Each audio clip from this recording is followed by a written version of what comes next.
Hi guys, welcome back to my channel. I'm back with another story time, and this time it's gonna be about my toxic, controlling ex from high school who was the same background as me. Before I get started with this video, I want to make sure that you guys know that this is not about my current boyfriend. This was literally like, oh my god, this was like almost 10 years ago.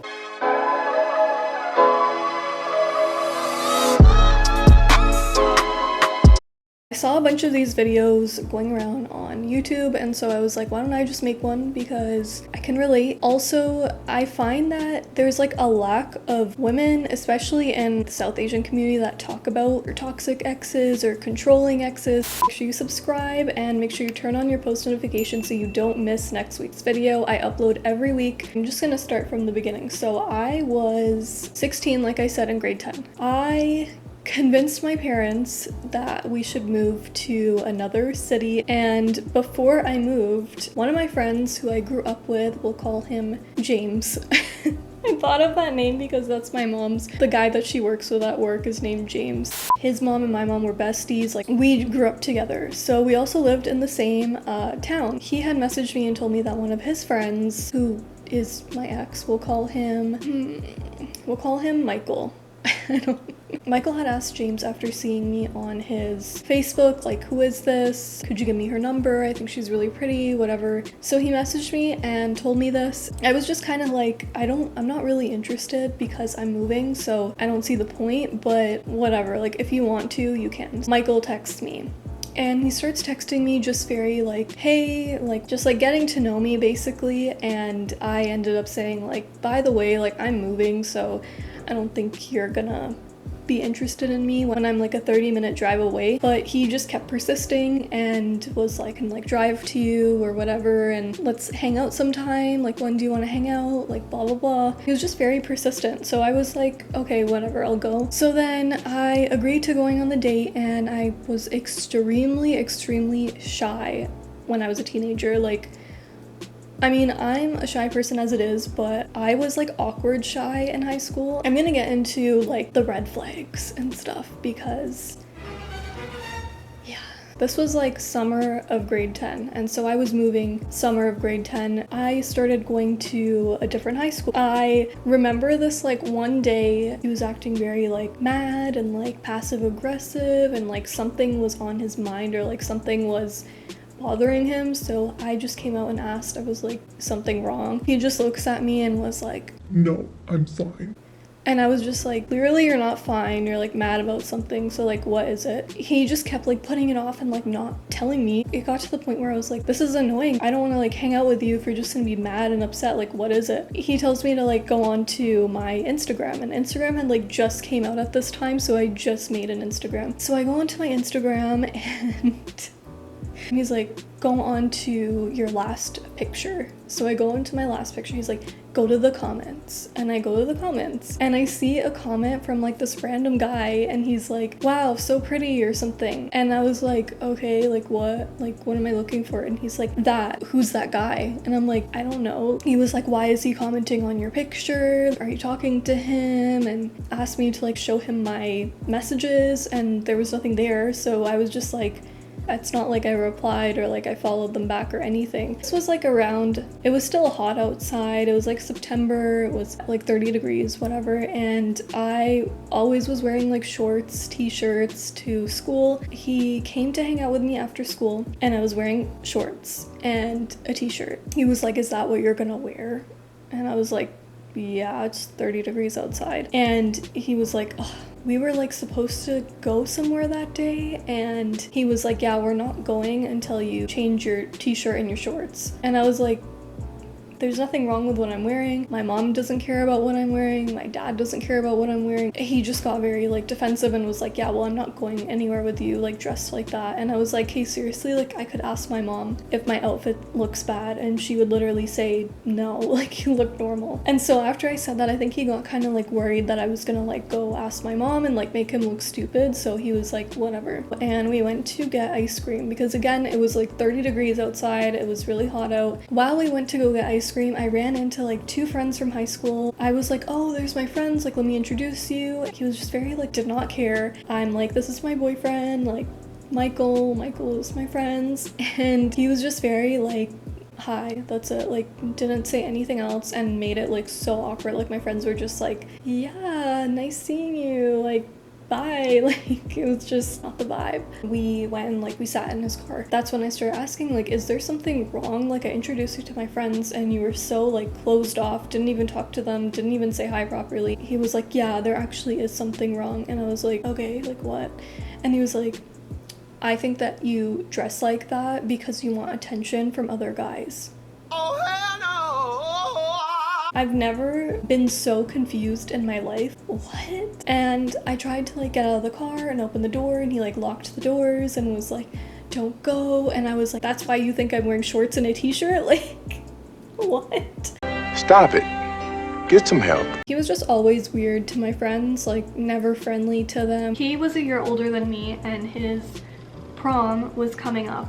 So this is like the end of grade 11 for me. At his prom, he was just very like, first of all, he wasn't that social and he wasn't into like parties and stuff. So he wasn't really having that great of a time. And that kind of sucked for me because like he was just not that type to just dance with, party with, whatever. Like I don't know why he was so serious all the time. But after this, we went to drop off his friends home, and one of his friends was this guy who had a girlfriend. Like they were in a serious relationship. For some reason his girlfriend like went home on her own. So we're dropping his friend, and like I had to get out because this car was 2-door, and so me sitting in the front, I got out to let his friend out, and his friend hugged me and said bye. And I sit down in the car, and automatically Michael's just like fuming, angry, and I'm like, what happened? He was just like, why did he hug you?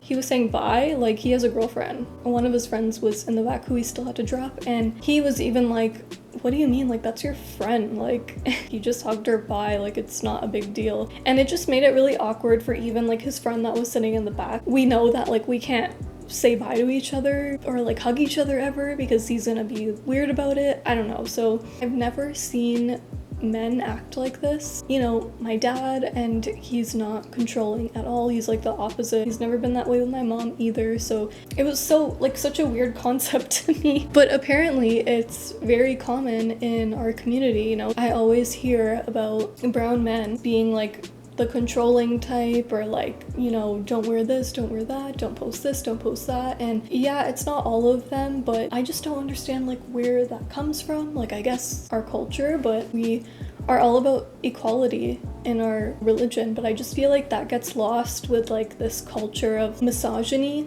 and it's just really sad. I'm thankful that I'm not in a relationship with someone like that now, because my first relationship being like unhealthy and toxic definitely made me realize what I don't want from a relationship. That summer I decided to dye my hair, get highlights, I started wearing makeup, I started doing like winged eyeliner. He was always making comments about, you know, my hair, like why did you do that to your hair, it looks weird, why are you wearing winged eyeliner, why are you doing your makeup like that, it looks too much now. And I was just always like, because I'm being like encouraged by the people, like my family, to do whatever I want. You know, if I want to dye my hair, my mom will be like, yeah, 100%, like I thought I saw a spider. Let's go get your hair dyed, and you know, you can learn how to wear makeup. Being with someone that was just very like, why are you wearing that? Why are you doing that? I was like, I would just always be like, well, that's how I do my makeup. Or yeah, I wanted to dye my hair and I like it. Whenever I would like buy clothes, I would show him what I bought, and he would be like,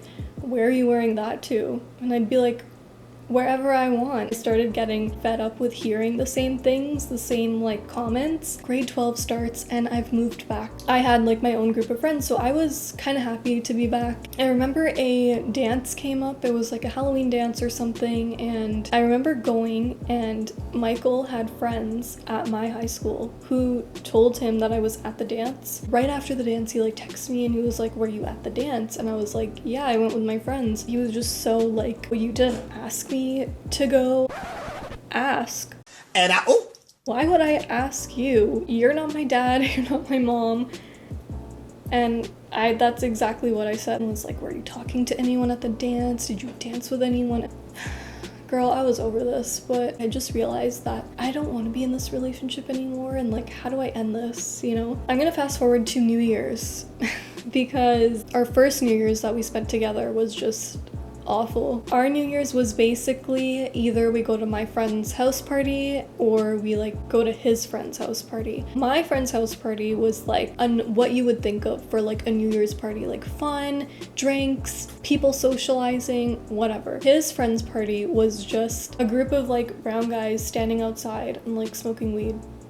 So we ended up going to my friend's party first, and he was just hating it, did not have a good time at all. Kept asking like, oh hey, can we go to my friends? Can we go to my friends? I got fed up and I was like, sure. I wasn't expecting his friend's house to be so lame. It was literally just like 10 of his friends eating snacks, like no music, so boring. I was like, okay, so what's the plan for like the countdown? Some guy showed up outside who wanted to like fight one of his friends, and everyone went outside, and I was just like, why am I here? The countdown started and we were like all outside. Literally there was no countdown. Seriously, I left my friends party to come to this and like watch your friends stand in a circle outside in the cold. The next New Year's, I was like, yeah, I'm gonna do something with my friends, and like you can do whatever you want with your friends. I knew that if I brought him to my friend's party that he would just be like sitting there like hating his life, so I was like, yeah, please do your own thing. Like he listened, but he was obviously kind of bothered by it. It's like almost March and everyone was like, yeah, you need to just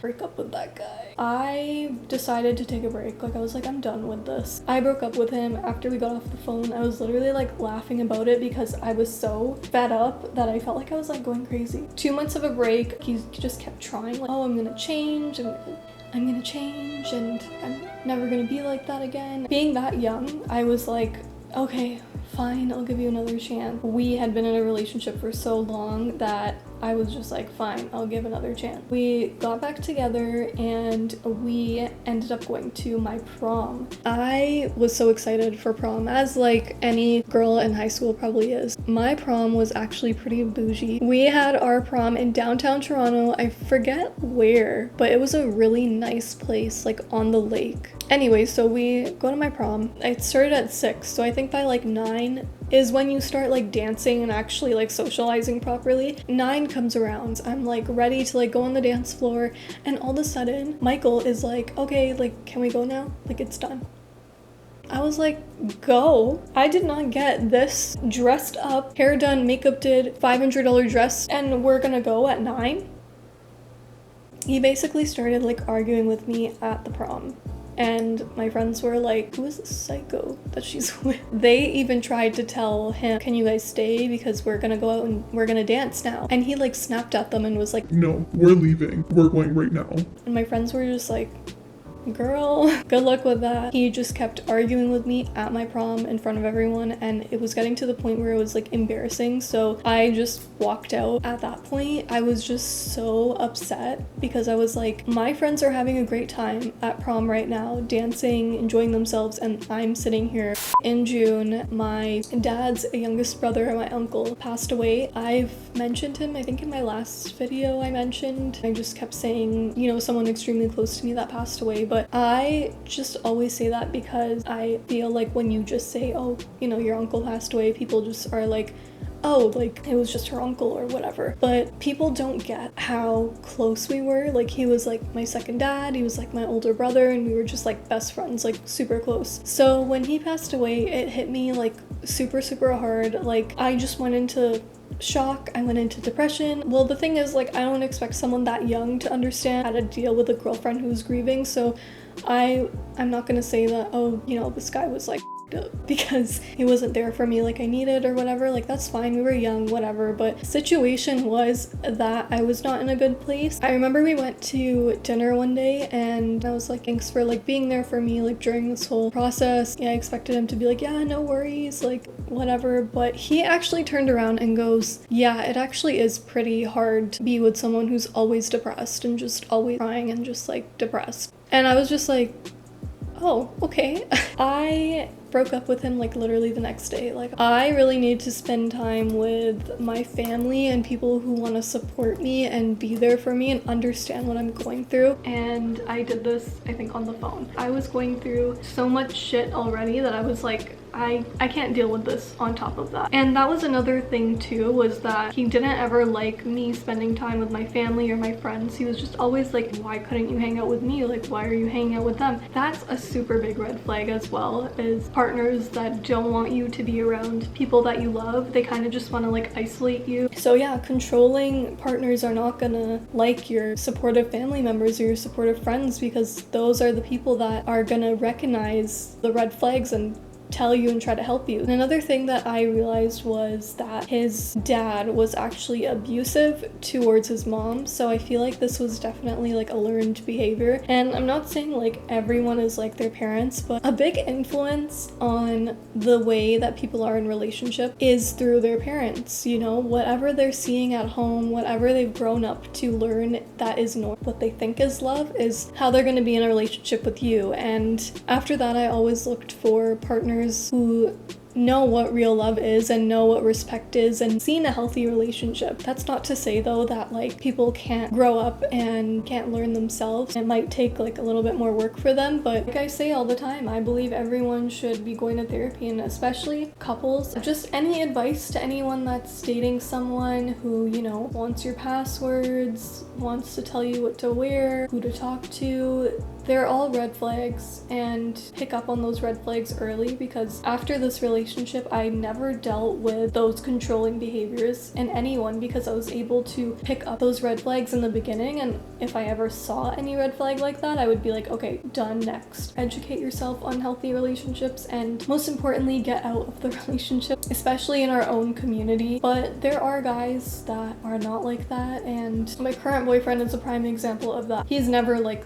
literally never told me what to wear, what to post, or anything. Like, I could do whatever I want. As long as I'm respecting him and there's respect there, then I'm free to do whatever I want. And same with him. I wouldn't settle until you find that trust and respect in a relationship. I hope all of you that may be experiencing this get to take away from this that you deserve to be in a relationship with trust and respect. But anyway, I hope you guys enjoyed this story time. Don't forget to subscribe and turn on your post notifications so you don't miss next week's video. And I'll see you guys in my next vlog. Bye!